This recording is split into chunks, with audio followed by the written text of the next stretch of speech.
Pape namul dara yéen a ngi koy fàttali ku tëdd. bu baax a baax ca la ajaandoo nekkoon jongoma. ca tennis ba dinañ ci ñëw. waaw ba da ngay defi de wala. jëkkëru nag yi li ma ko xamal sama. jox ma rubrique Bintu Pape soufflé tuuti. boo ñëw ba kër ga nekkoon ne moom daa bëgg jabaram nañ.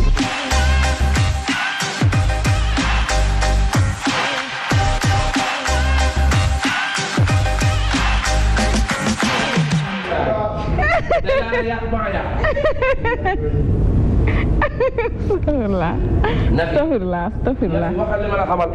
Bintu mën na dem don de sang yi la ñu incha allah doo waxaat Pape don de sang yi la ñuy waxtaanee ay Bintu. Voilà Nafi comme ni nga ko waxee rek tey on parle du don de sang de son importance et puis lan moo tax rek nit yi war a maye deret. Donc c'est important ñu fàttali lan mooy don de sang mu nekk benn processus bu nga xam ne kii maye deret ñu naan ko le donneur.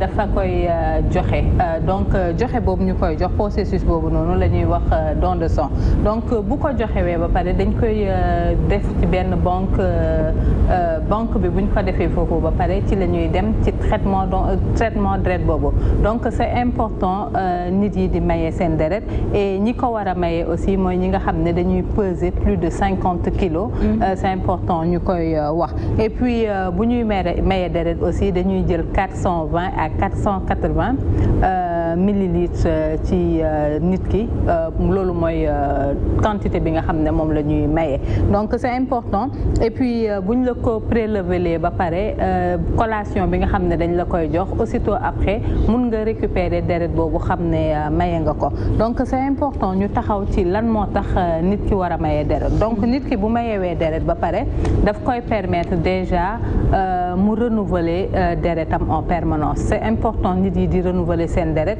parce que beaucoup d'études en tout cas ont montré que nit buy maye deret régulièrement bu renouveler deretam en tout cas day renouveler deretam et daf koy permettre mu xeex feebar yu bëri lu ci mel ni yenn crise cardiaque yi mais yeneen feebar actuellement intégré nañ ci sax yenn cancer yi donc c'est important nit yi di maye deret pour xeex loolu maintenant beneen importance bi nga xam ne nit ki war na tax mu maye deret mooy ça reste un geste noble dañ koy wax tout le temps parce que actuellement ñu bëri am na feebar yu nga xam ne boo ko amee il faut ñu transfuser la deret donc buñ la transfuser wul deret rek musiba mun na ci am na yenn accidenté de la circulation yoo xam ne dañuy soxla deret loolu mooy seen traitement entre autres yeneen feebar yu nga xam ne en tout cas dañuy soxla deret on a vu les drépanocytaires ñoom aussi dañuy soxla deret entre autres maladies yu nga xam ne beaucoup de maladies en tout cas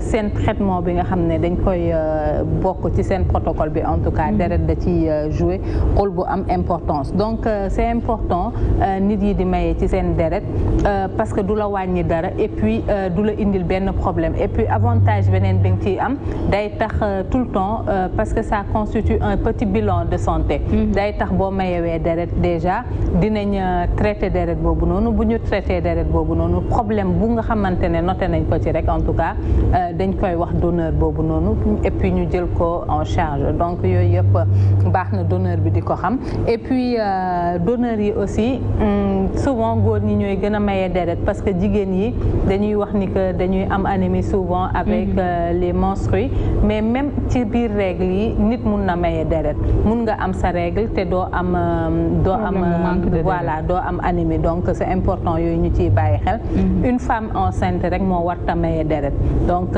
6 mois après l'accouchement nag mun na maye deret mais quand elle est enceinte c'est pas permis pour maye voilà donc yooyu c'était important pour nit yi xam ko xam naa beneen jour aussi c'est important ma taxaw ci groupage sanguin parce que nit ku ci nekk rek war nga xam sa groupe sanguin pour rek boo amee problème deret le temps ñu lay defal yenn analyse xam sa groupe sanguin fekk yow xam nga ko ba pare buñ lay transfuser ça sera plus facile voilà. Aïcha Bintu am na solo bi ne ci maye deret sax xam naa ne di nga ci am reconnaissance yàlla. Tout à fait c'est très noble c'est un acte très noble tout le temps dañ koy wax et puis fréquence bi aussi ñu bëri dañuy wax ni que une fois 2 fois dans l'année mais une fois tous les 2 semaines nit ki mun na maye deret. Ça dépend rek ci médecin bi lan la koy conseiller et tout. Mais on peut donner autant de fois qu'on veut dans l'année. On peut pas dépasser 20 ou 24 je crois. Mais c'est important toujours de le faire. Une question. dañuy ragal ci dem maye deret comme excuse que dañuy bañ ñu trouver benn maladie ci seen yaram ñooñu lan nga leen di conseiller. waaw en fait maye deret c'est toujours préventif parce que ça constitue une prévention. ki nga xam ne mu ngi maye deret mu ngi aar boppam en même temps nu muy aaree boppam parce que deret boobu noonu balaa ñu koy transfuser qui que ce soit dinañ traiter deret boobu noonu. maintenant bu amee feebar ñu wax la feebar bi nga am une prise en charge précoce. moo gën nga dem ba ci biir doo xam nooy gérer feebar bi mu ëpp la loxo. ñu bëri ñu ngi am hépatite B tey ci don de sang lañ xamee ni que dañ am hépatite B. entre autres maladies yu nga xam ne quand la prise en charge est précoce mun nañ ko jël en charge rapidement donc c'est important toujours nit ki di ko def et nit ñi bañ a ragal aussi maye deret. merci beaucoup. c'est moi Nafi solo dinañ la retrouver mercredi inchallah ci yeneen i chronique yu jëm ci wàllu santé mën nañu enchaîner ak Jeanne Mendy pour les questions de culture générale.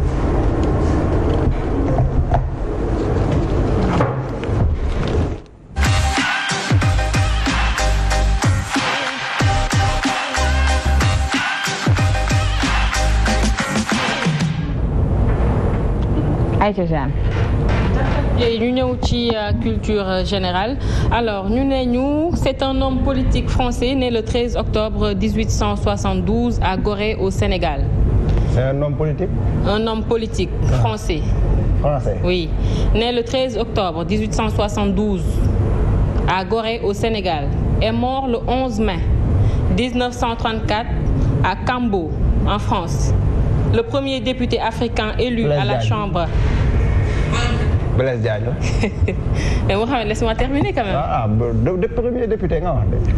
Merci beaucoup, c'est Blaise Diagne effectivement. loolu moom dëgg la. Merci beaucoup. man de Naomi Campbell laa ko foogoon. damay laajte rek culture générale ku ci ne ak li nga ay. C'est Blaise Diagne effectivement. Premier député. Blaise Diagne. Deuxième question. Né le 14 septembre 1875 à Saint-Louis, mort le 6 août 1941. Homme politique sénégalais, parlementaire à la Chambre des députés française. Homme politique sénégalais. Vous êtes là? Oui. Yéen a ngi déglu Bintu. Bintu mi ngi déglu Ibou Ndim le téléphone s'il te plaît. Mamito. Homme politique ñëwaatal ci question. Le téléphone. Mamito le téléphone. Mami Sigil. Homme politique. Né le 14 septembre 1875 à Saint-Louis. Mort le 6 août 1941. Homme politique sénégalais. Parlementaire à la Chambre des députés française. Lamine Gueye. Lamine Gueye, non. Qui? Non. Qui Dia? Hein? Mamadou Dia. Mamadou Dia. Non. Ngalandou Diouf. Ngalandou Diouf. Mohamed. Ngalandou Diouf. Merci Mohamed. Mais applaudissez quand même, vraiment. C'est bien général quand même. Mais vraiment. Demba Dia laa ko foogoon sax.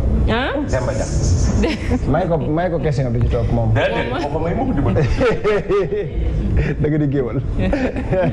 On y va? Waaw. Né le 18 juillet 1910 à Khombole au Sénégal. Mort le 25 janvier 2009 à Dakar.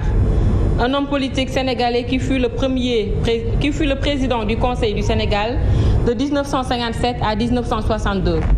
Il est l'un des principaux protagonistes de la crise politique de décembre 1962 qui l'opposa à Senghor. C'est Abdou Diouf, c'est Abdou Non. Diouf. Mamadou Dia la. Non. Mamadou Dia, c'est Mamadou Dia. Mais Mohamed. Affaire yi moom. xam ngeen déedéet bëriwul leen ñu jàng. ñun dañoo jàng fii déedéet bëriwul leen ñu jàng. Mamadou Dia.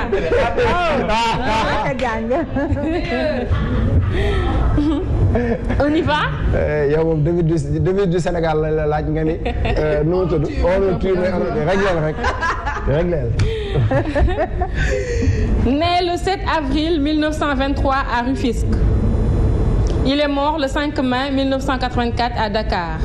Un avocat, un homme politique sénégalais. Plusieurs fois ministre, également maire de Kaolack, il se distingue aux yeux des Africains en affrontant le général de Gaulle en 1958. Ok. en quelle année. kooku ñëpp ko xam nag Nafi. kan la. kan la. tur bi laa jàpp rek waaye kooku ñëpp ko xam. kan la yaay. mooy suñu paa bu baax. kan la. kan la. maître kii. maître quoi. papa yi kii. maître quoi. papa yi ñu fi ne rek. maître kii. Ousmane Seye. oh non papa yi ñu fi ne la. c'est maître. maître kii maître papa yi nii la. maître kii. nang rek. maître kii. xaaral Jeanne. avocat maître kii. maa ko jàngee. paa bi ay doomam Kéba xaw ma lan. maître kii. Kéba lii maa ko jàng France may jàng France kii waay. maître xaaral Jeanne defal ndànk. Bintou maître kii. ay doomam dañ leen di defal sax ay kii. maître kii on vous dit qu'il est né. ah waaw. te du lii laa leen wax ay doomam. Valdiodio Ndiaye. effectivement c'est maître Valdiodio Ndiaye. moom laa bëggoon a wax. wax naa leen ko de maître wax leen mais du ngeen ma dégg. Valdiodio Ndiaye. On y va. Il est né le 20 septembre 1891 à Médine, mort le 10 juin 1968 à Dakar. Était un homme politique sénégalais, chef du Parti sénégalais d'action socialiste et premier président de l'Assemblée nationale. Mamadou Dia. Non. Qui? Mamadou Dia, tu l'as déjà dit. Lamine Gueye. Bintou Gueye. C'est Lamine Gueye. Lamine Gueye. Amadou Lamine Gueye ou Lamine Koura Gueye. D'accord, il s'appelait comme ça. On y va. oui madame. ñoo jàng. jàngi woon de. oui. Né le 9 octobre 1906. 1906. Amené à Dakar en 2012 xam nañ décembre 2012. On y va. Alors, scientifique de formation. Vous êtes là? Nafi, écoutez pour trouver les questions. Moi, en quelle année Senghor? 2001? 2001 yaa gën a 2012. Ay non, le décédé. je me suis perdu dans le temps. Ça fait longtemps, hein, mine de rien, ça fait combien d'années? Ah, ça fait 20 ans. 20 décembre 2001 le décédé. 21 ans. 21 ans. Alors, on y va. Un scientifique de formation.